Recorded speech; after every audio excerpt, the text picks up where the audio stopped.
Hartz Mountains, April 1945. The abandoned iron mine sat silent in the spring morning. Entrance half collapsed, darkness swallowing the tunnel beyond. Sergeant Daniel Cooper descended into that darkness with his flashlight and rifle, searching for German soldiers rumored to be hiding in the old workings. Instead, he found 23 children ages 3 to 15 huddled in the cold, starving, terrified of the Americans they'd been taught to fear. Protocol demanded immediate reporting to command. But Cooper saw something in those hollow eyes that changed his calculation.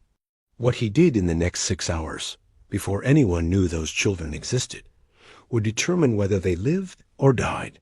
Daniel Cooper was 28, a farm boy from rural Pennsylvania who had enlisted in 1942 with a mixture of patriotic duty and practical need.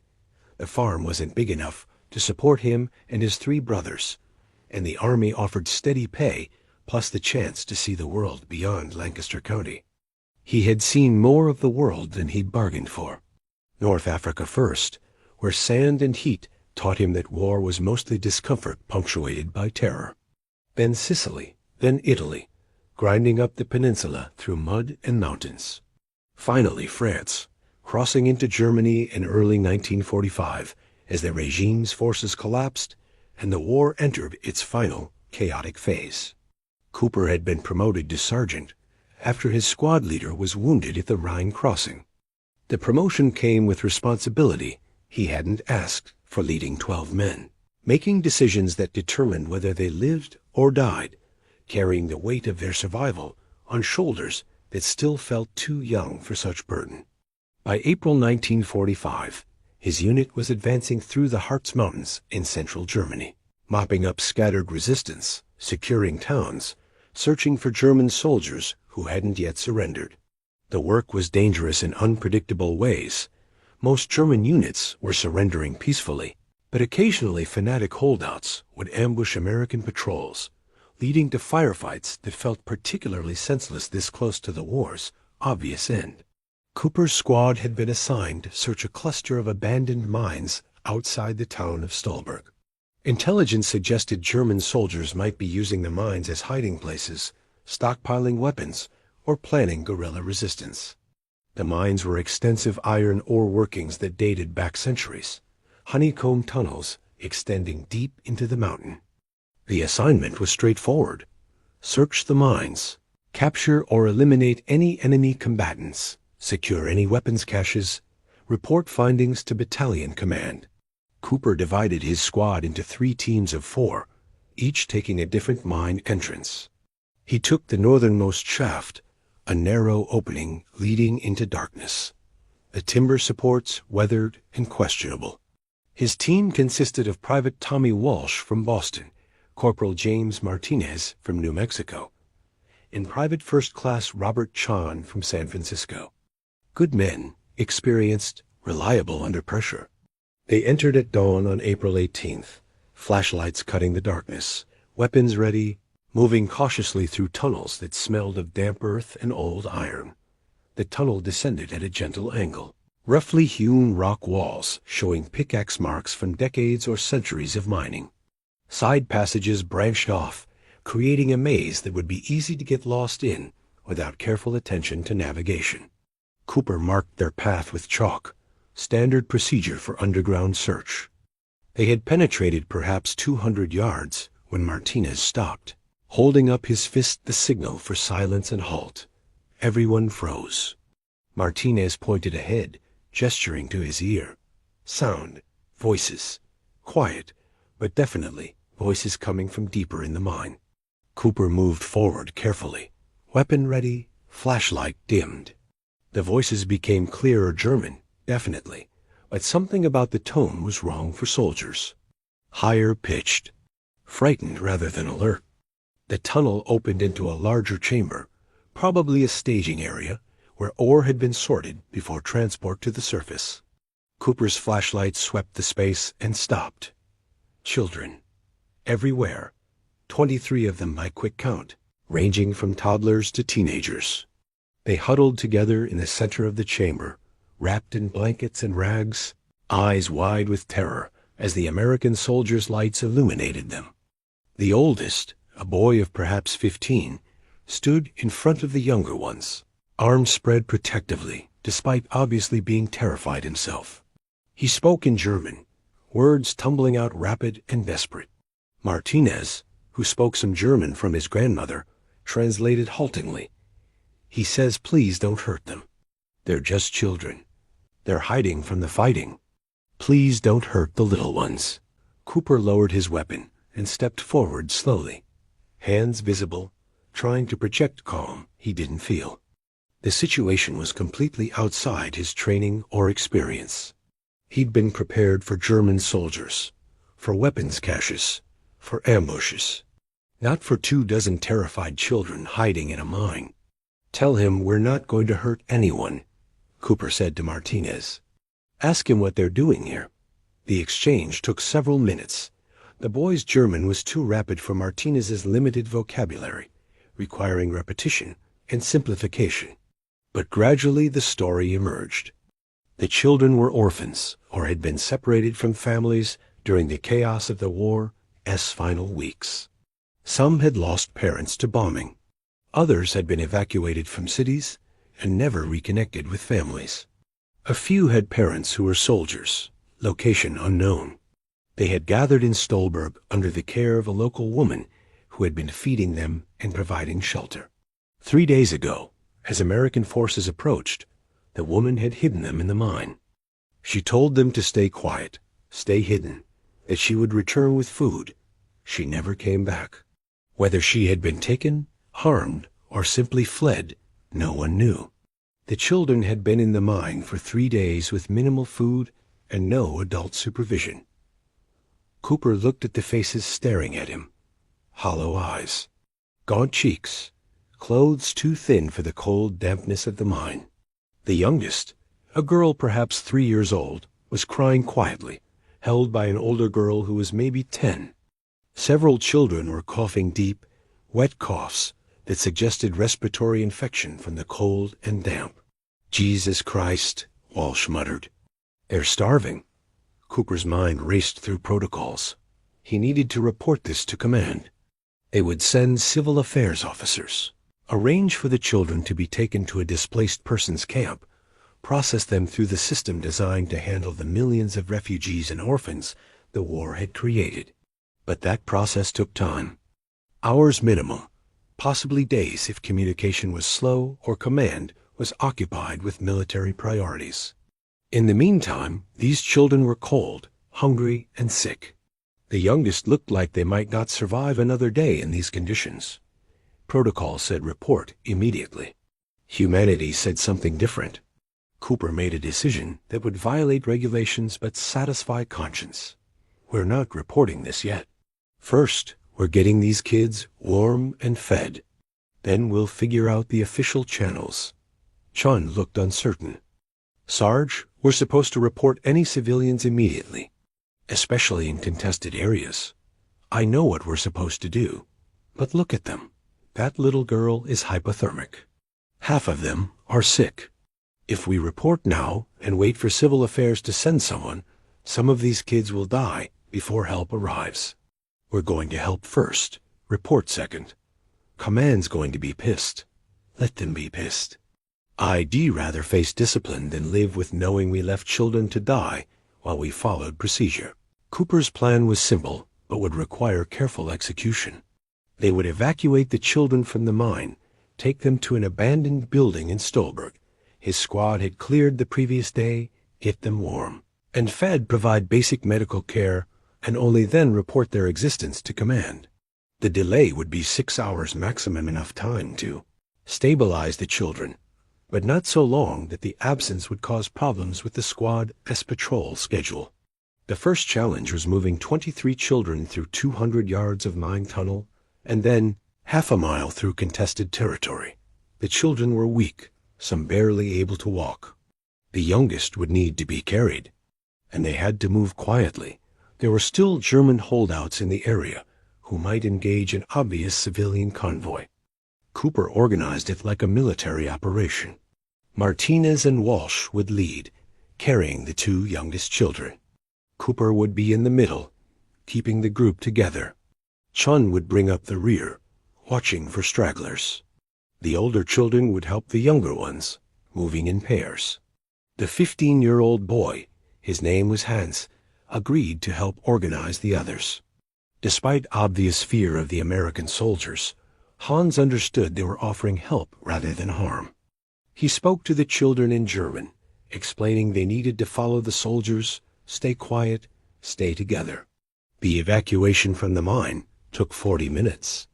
The tunnel was treacherous uneven floor, low ceiling in places, side passages that could swallow a wandering child. Cooper's chalk marks guided them back toward the entrance, flashlights creating strange moving shadows that frightened the youngest children. They emerged into morning sunlight. The children squinted against brightness after 3 days in darkness. Several started coughing more severely, the temperature difference between the cold mine and the warming April air triggering respiratory distress. Cooper surveyed his charges. They looked even worse in daylight, filthy, emaciated, several showing signs of illness beyond simple respiratory infection. One boy, maybe 8 years old, had a gash on his leg that looked infected. A girl of about 6 had severe malnutrition, her arms stick thin, her stomach distended. The half-mile journey to Stolberg required another hour.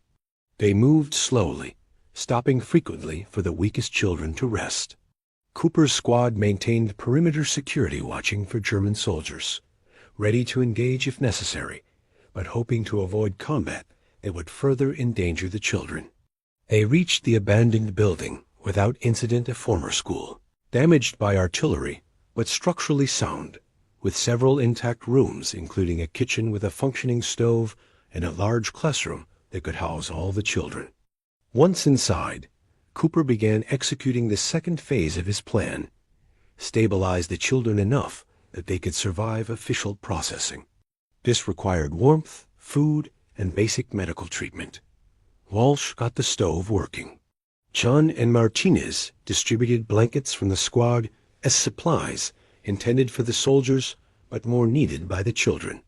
Cooper assessed medical needs, drawing on limited training and mostly improvisation.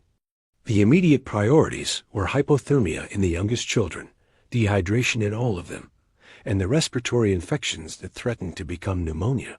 The infected leg wound on the 8-year-old boy needed cleaning and bandaging. The malnourished girl needed careful feeding. Too much too quickly would make her sicker. Food was the next challenge. Cooper's squad carried standard rations, but those were designed for soldiers, not starving children. The rations were too concentrated, too rich for stomachs that hadn't eaten properly in days. They needed something gentler: soup, broth, bread, if they could find any. Martinez remembered passing a bakery in town that had looked intact. He and Walsh went to investigate while Cooper and Chun stayed with the children. They returned 40 minutes later with bread, several loaves that had been left behind when the baker fled, and potatoes from a root cellar. Cooper organized the oldest children to help.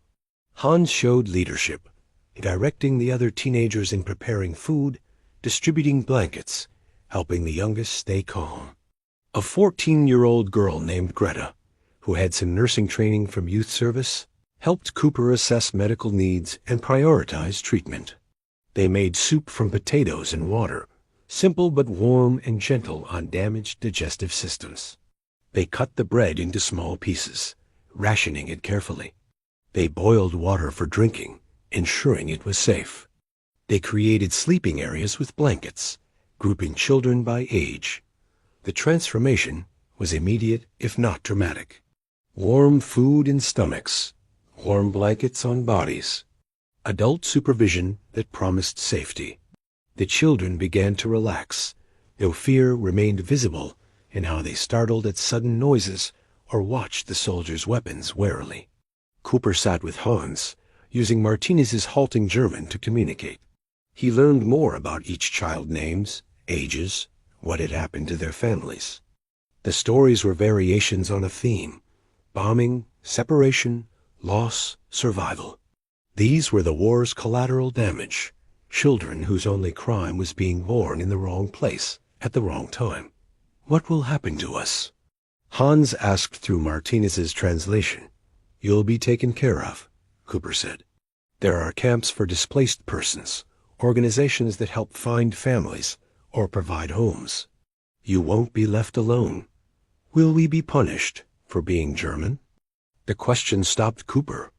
These children had been taught that American soldiers were cruel, that enemies were ruthless.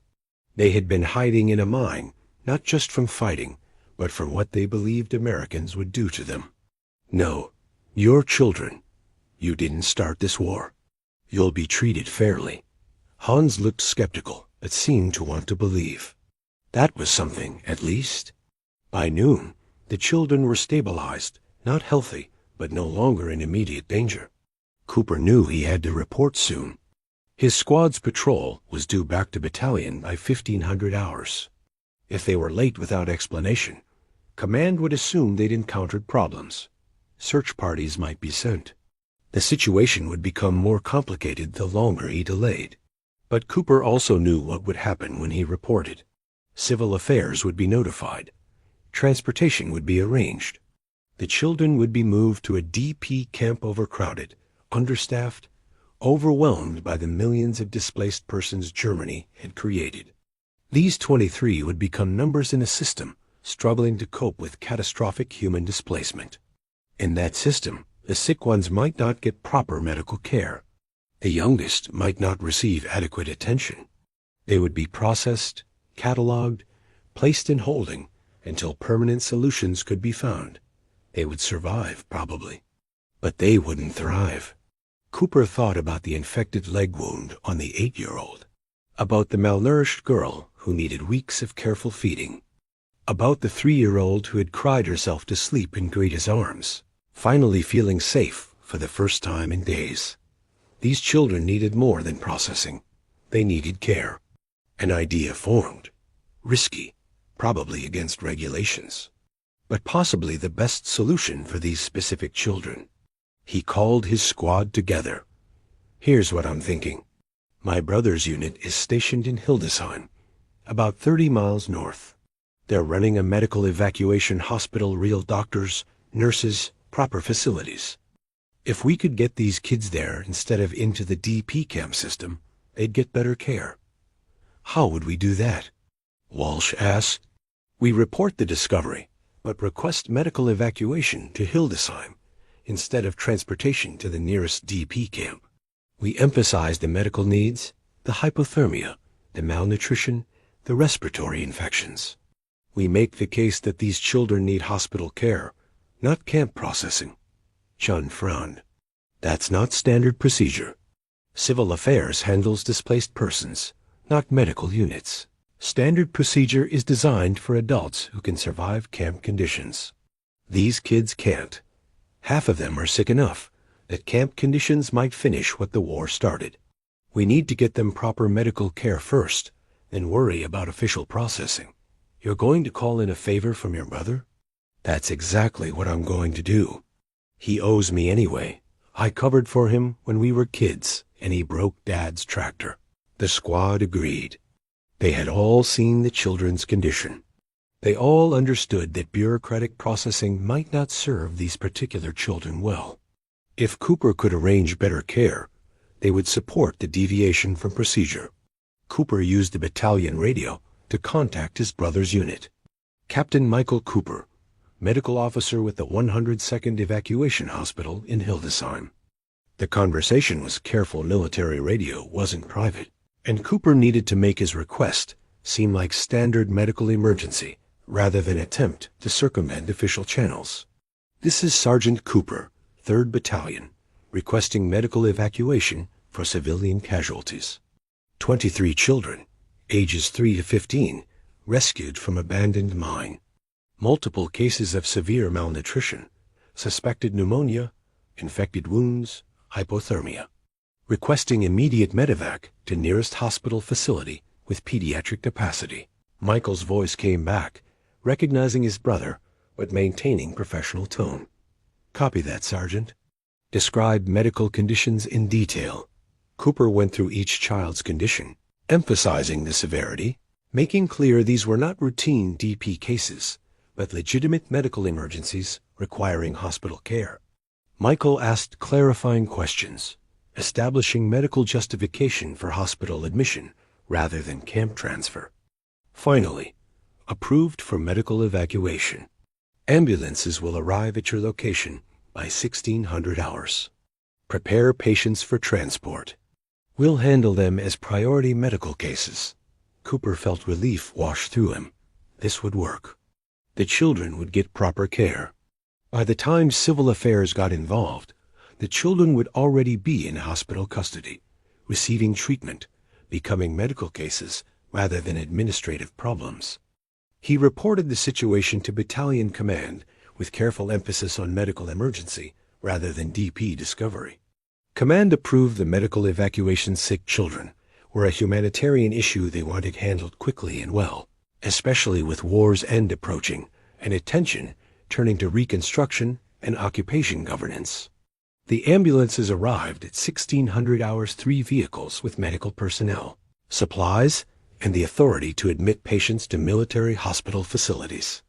The nurses were efficient and compassionate, immediately assessing each child, providing professional care that Cooper's improvised aid couldn't match. The children were loaded carefully, sorted by medical need. The sickest would be treated first. All would receive proper examination, treatment, and monitoring. Hans asked Cooper through one of the nurses who spoke German, "You not coming with us?" "No. I have to return to my unit. But you're going to a hospital where doctors will take care of you. My brother works there. He's a good doctor. You'll be safe. Thank you for finding us, for feeding us, for not leaving us in the mine." Cooper felt his throat tighten. "You're welcome. Take care of the little ones." As the ambulances drove away, Walsh stood beside Cooper, watching them disappear. "Think we did the right thing? We got 23 kids proper medical care instead of dumping them into an overcrowded camp." "Yeah, I think we did the right thing."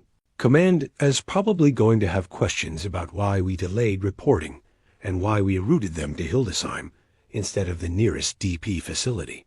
Let them ask. I'll tell them the truth. I use judgment to ensure children receive proper medical care in an emergency situation. If that's a court-martial offense, I'll accept the consequences. It never came to that. Battalion command was satisfied with Cooper's report. Civil Affairs was notified after the fact, but didn't object military medical facilities. Sometimes treated civilian casualties, especially children, and the war's approaching end made everyone more willing to show humanitarian flexibility. The children spent 3 weeks in Hildesheim Hospital. All survived. The respiratory infections were treated with antibiotics. The malnourished were carefully fed back to health. The infected wounds healed under proper care. The hypothermia cases recovered without lasting damage. Michael Cooper sent his brother updates via military mail. The children were doing well. The youngest ones were adopted by German families, being vetted by occupation authorities. The older ones were being placed in orphanages or with relatives located through Red Cross networks. All would have futures, thanks to proper medical intervention at the critical moment. Hans and Greta, the 2 oldest, were placed together in an orphanage in Bremen that specialized in caring for teenagers.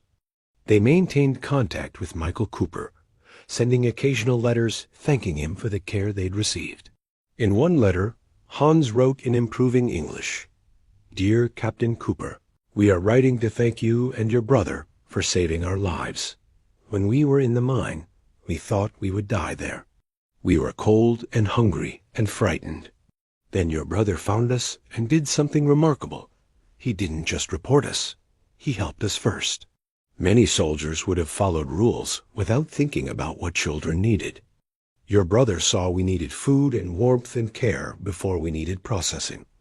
He risked trouble to give us that. It saved lives. We are doing well now. Greta and I help with the younger children at the orphanage. We teach them that not all Americans are enemies, that some soldiers chose kindness even during war. This is an important lesson. Your brother showed us that humans can choose compassion even when rules might say otherwise. At mercy is more important than procedure. That sometimes doing the right thing means breaking the rules designed for different circumstances. Thank you, both of you, for seeing children instead of problems, for helping before reporting, for caring. Hans Weber Daniel Cooper kept that letter for the rest of his life. Cooper returned to Pennsylvania in late 1945, resumed farming, married, raised 4 children. He rarely talked about the war, except in general terms.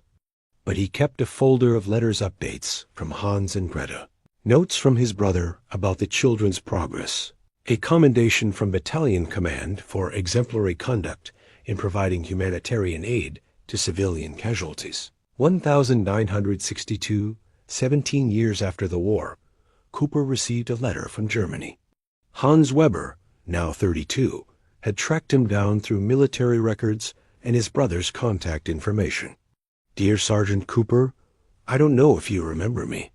I was 15 when you found us in that mine. I'm 32 now, married, with 2 children of my own. I've built a good life in Germany, working as an engineer, participating in rebuilding my country. I've waited years to write this letter, wanting to understand fully what you did before I tried to express gratitude. Now, I understand. You found 23 children in desperate circumstances. Protocol required immediate reporting. You chose instead to help first to warm us, feed us, stabilize us, then arrange proper medical care rather than bureaucratic processing. That choice saved lives. The doctors told us later that several of us wouldn't have survived camp conditions in our weakened state, but you did more than save lives. You showed us that Americans were not the enemy we'd been taught to fear, that soldiers could be compassionate, that duty sometimes means doing what's right rather than what's required. I've thought about your decision often. You could have reported immediately and avoided any trouble. You chose instead to take risks to violate procedure because humanity demanded it. That's real courage. I'm raising my children to understand that morality sometimes conflicts with rules, and that we must have courage to choose morality. I tell them about the American sergeant who found children in a mine and fed them before reporting them. It's my most important story. Thank you for seeing us as children who needed help rather than problems to be processed, for making the hard choice that saved our lives. With eternal gratitude, Hans Weber Cooper showed the letter to his wife, who cried reading it. That evening, he told his own children the full story, for the first time, the mine, the children, the decision to help before reporting, the ambulances to Hildesheim. His oldest daughter asked the obvious question, "Were you scared of getting in trouble?" Yes, court-martial was possible. At minimum, I expected a reprimand for not following procedure. But you did it anyway? Because the alternative was wrong. Those kids needed immediate help, not eventual help. Waiting for official process might have meant dead children. I couldn't accept that. That's brave, Dad. Cooper shook his head. It wasn't brave. It was just obvious. When you find children starving in a mine, you feed them. You don't check regulations first. You help, then you worry about paperwork. That's not bravery. That's just being human. In 1985, 40 years after the war, Hans Weber organized a reunion of the 23 mine children, or as many as could be located. 17 were found, all living in various parts of Germany. They gathered in Stolberg, now rebuilt and peaceful, at the site of the old school building where Cooper had sheltered them for those critical 6 hours. Hans had invited Cooper, paying for his travel from Pennsylvania. Cooper, now 68, arrived uncertain what to expect. He remembered the incident, but hadn't dwelt on it. Just one moment in a long war, one decision among many.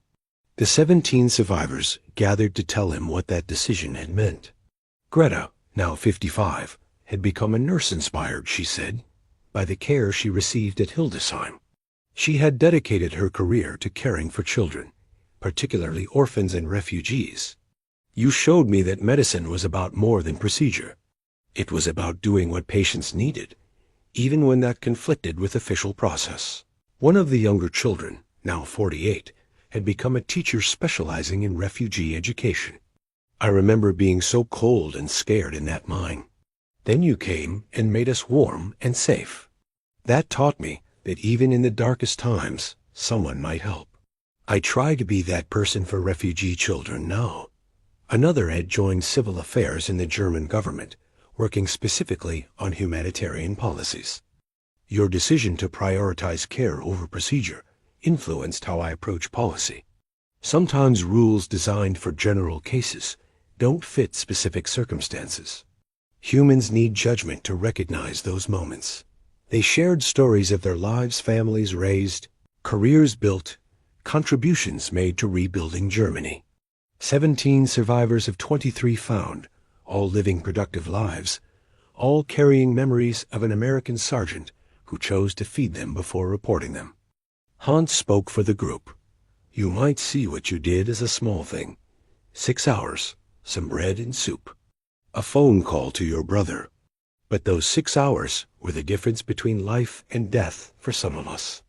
And for all of us, they were proof that humanity persisted even in war, that enemies could be kind, that compassion was possible even in the worst circumstances. Cooper listened, overwhelmed. He had thought about the mine children occasionally over 4 decades, but never fully understood the impact of those 6 hours. Now, looking at 17 middle-aged adults who existed because he'd chosen to violate procedure, the weight of it settled on him. I just did what seemed right, he said quietly. What any decent person would do. But not what regulations required, Hans pointed out. You took risk to help us. You violated procedure because humanity demanded it. That's courage. That's real moral strength. They walked together to the mine entrance, still there 40 years later, marked now with a plaque Hans had arranged. In this mine, April 1945, 23 children sought shelter from war. They were found by American Sergeant Daniel Cooper, who chose to help before reporting, to feed before processing, to show compassion before following procedure. That choice saved lives and demonstrated that humanity persists even in conflict. Cooper stood before the plaque, tears running down his face. His wife, who had come with him, held his hand. You never told me there was a plaque. Hans didn't mention it. Said it was a surprise. You deserve it. What you did mattered. I just fed some kids. You saved their lives. And you taught them that enemies could be kind. That's worth remembering. Daniel Cooper died in 2003 at 86. His obituary mentioned his service in World War II, his family, his farm. It didn't mention the mine children. That story remained mostly private, shared among family and the small circle who knew. But at his funeral, an unexpected guest appeared. Hans Weber, now 73, had flown from Germany to pay respects. He spoke briefly to Cooper's children. Your father saved my life twice.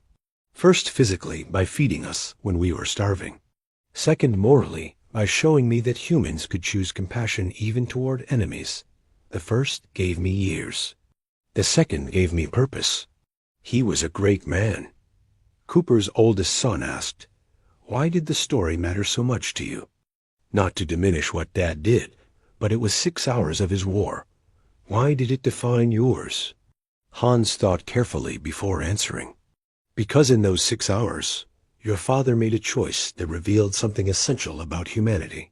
He had rules report immediately, follow procedure, let official channels handle civilian problems. But he also had judgment. These children need immediate help, not eventual help, and I can provide it even if that means bending rules. The choice to prioritize humanity over procedure, to risk trouble because conscience demanded it, to feed children before processing them. That's moral courage. That's the difference between following rules and doing right. Your father understood that difference and acted on it. Most people would have followed procedure. It's easier. It's safer. No one gets in trouble for doing what regulations require. Your father chose the harder path, the one that helped specific children, even if it risked personal consequences. That's real integrity. The story of the Mine children became family legacy in the Cooper clan. Daniel's grandchildren heard it, internalized it, passed it to their own children. The lesson evolved from specific incident to general principle. When humanity and procedure conflict, when rules designed for general cases don't fit specific circumstances, when following regulations means allowing preventable suffering, that's when moral courage requires choosing compassion over compliance. This principle guided careers and life choices across generations. One of Cooper's grandsons became a doctor who specialized in treating undocumented immigrants, providing care, even when regulations made it difficult. A granddaughter joined organizations helping refugee children, explicitly citing her grandfather's example. He showed that doing right sometimes means breaking rules, she explained when asked about her career choice. That judgment matters more than compliance. That humans are more important than procedures. I try to live that principle. In Germany, Hans Weber's family carried their own version. His children knew the story of the mine, of the American sergeant, of the 6 hours that made difference between life and death. They raised their own children with similar lessons about moral courage and humanitarian choice.